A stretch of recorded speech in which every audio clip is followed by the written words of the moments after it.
কে কী করেছে না করেছে সব ভুলেছে। এখন সবাইকে এক হতে হবে। আর কোন নেতা হুকুম দিল কোন নেতা হুকুম দিল না সেটা আমি শুনতে চাই না। আমি তো বলেই দিচ্ছি যে যেখানে কাজ করবেন সেখানে নিজে নেতৃত্ব দিয়ে নিজের নেতৃত্ব প্রমাণ করে আপনারা কাজ করবেন।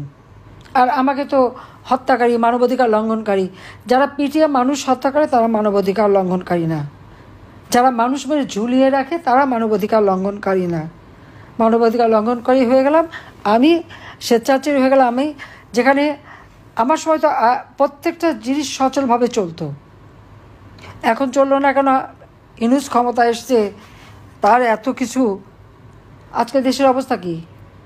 একটা ইস্যু কি কোটা ইস্যু আর বৈষম্যহীন এই কথা বলে একটা আন্দোলন শুরু, কিন্তু আসলে সেখানে কোনো কোটাও ছিল না, কিছুই ছিল না। কারণ 2018 সালে এই কোটা আমি বাতিল করে দিই। হাইকোর্টে একটা মামলা হয়, সেই মামলার একটা রায় হয়েছিল, সেটাও সরকারের পক্ষ থেকে আমরা রিট আবেদন করে স্থগিত করে দিয়েছি। কিন্তু তারপর দেখলাম আন্দোলন আর থামে না। তখনই আমার সন্দেহ হয়েছিল, তখন বলেছিলাম যে আন্দোলন তো কোটা না, এই আন্দোলন হচ্ছে সরকার পতনের আন্দোলন। কিন্তু অপরাধটা কি আমাদের? আওয়ামী লীগ ক্ষমতা আসার পরে তো বাংলাদেশ পিছিয়ে যায়নি, বাংলাদেশে উন্নতি হয়েছে।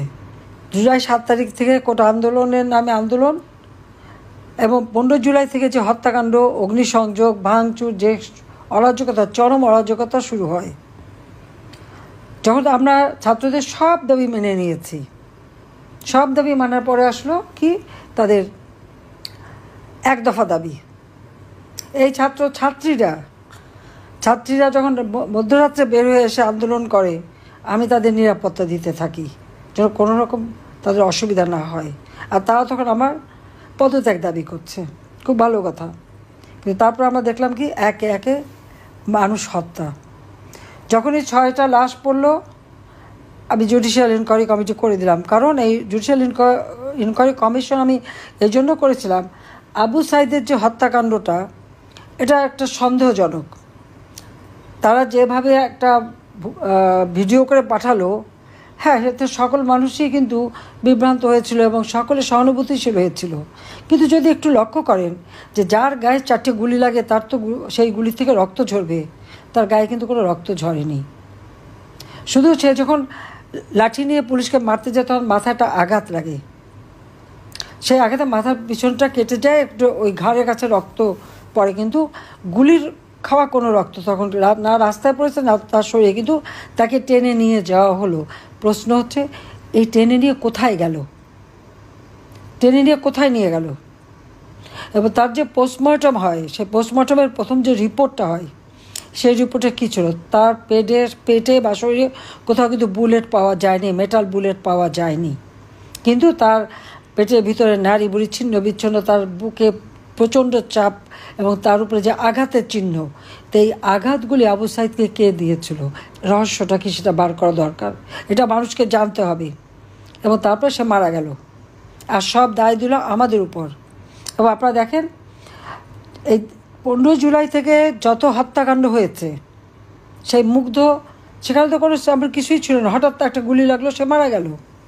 এরকম যে কটা হত্যাকাণ্ড, প্রত্যেকটা হত্যাকাণ্ডই রহস্যজনক।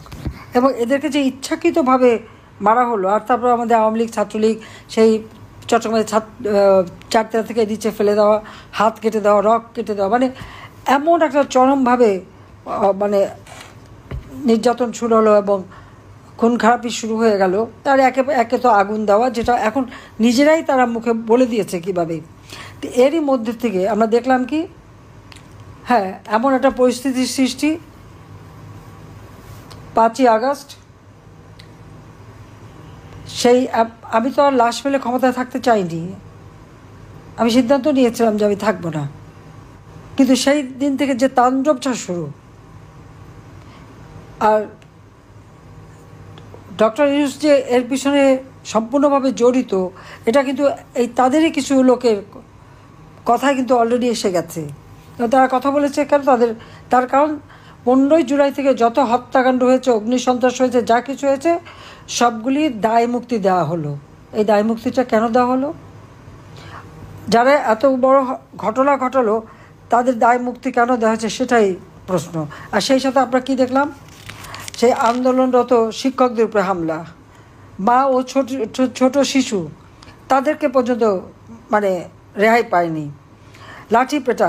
লাঠি দিয়ে পিটিয়ে পিটিয়ে মানুষ হত্যা, পুলিশ, সেখানে পুলিশ হত্যা, আবার সেই আমাদের আনসার, আওয়ামী লীগের নেতাকর্মী, সাংবাদিক, সাংস্কৃতিক কর্মী, ডাক্তার, আইনজীবী কেউ বাদ যায়নি।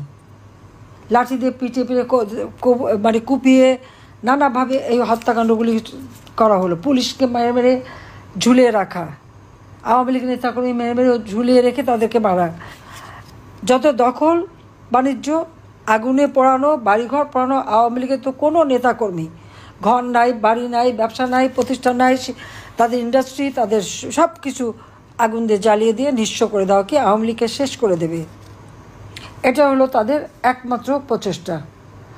কীভাবে আওয়ামী লীগ এবং সহযোগী সংগঠনকে নির্বিচারে হত্যা, আবার তাদের গ্রেপ্তার এবং বন্দী, জেলখানা ভরে ফেলেছে আওয়ামী লীগ নেতাকর্মী, 14 দলের নেতাকর্মী নিয়ে। আর ওদিকে যত সন্ত্রাসী জঙ্গিদের মুক্তি দেওয়া হয়েছে। সংখ্যালঘুদের উপর চরম অত্যাচার, সেখানে মানে হিন্দু, বৌদ্ধ, খ্রিস্টান তো আছেই, সেই সাথে সাথে আমাদের দরগা শরীফ, ওলামা মাশায়েখ, পীর, তাদের উপরে হামলা, সেগুলো ভাঙা। আর সবচেয়ে বড় আঘাত আমাদের জন্য 32 নাম্বার, আমাদের কোনো কেউ আহত হলে হাসপাতালের চিকিৎসাটা বন্ধ করতে দেয় না। ডাক্তারদের উপরে প্রচণ্ড চাপ, আর আওয়ামী লীগ হলে তাদেরকে চাকরি থেকে বের করে দেওয়া হচ্ছে, এবং বের করে দেওয়া সকলেই, কাউকে তো ছাড়ে নাই, মানে হস্তক্ষেপ চলছে। সোজা বলে দেওয়া হয় জামিন দেওয়া হবে না। প্রতি পদে সংবিধান লঙ্ঘন করে যাচ্ছে। আমাদের আইনসভা, সংসদ ভবনের উপরে আক্রমণ, ওই 5 আগস্ট কিন্তু সংসদ ভবনে আক্রমণ করেছে। বঙ্গবন্ধু ভবনে যেমন আগুন দিয়েছে, সংসদ ভবনেও তারা যে দুর্বৃত্তি পরায়ণতা করেছে, কল্পনাও করা যায়। এরা নাকি শিক্ষিত, এরা নাকি ছাত্র, তারা কিভাবে এটা করে। আর অজয় সাহেবের বাসা, মানে জয়পুতুলের বাবার বাসা, সুধা সদন, সেটাও ভেঙেছে।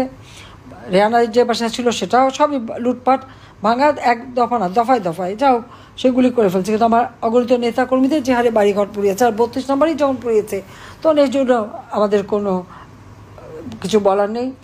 আর গণভবন তো জনগণই সম্পত্তি, রাষ্ট্রীয়, সেগুলিও ধ্বংস করেছে। কিন্তু সবচেয়ে বড় কথা যে বাংলাদেশের আমরা এত চমৎকারভাবে রাষ্ট্রটা পরিচালনা করে সারা বিশ্বে যে মর্যাদা নিয়েছিলাম, সেই মর্যাদাটা নষ্ট করে দিয়েছে। একটা রাষ্ট্র পরিচালনায় তার 3টি অঙ্গ সক্রিয় থাকে: আইনসভা, বিচার বিভাগ, নির্বাহী সভা।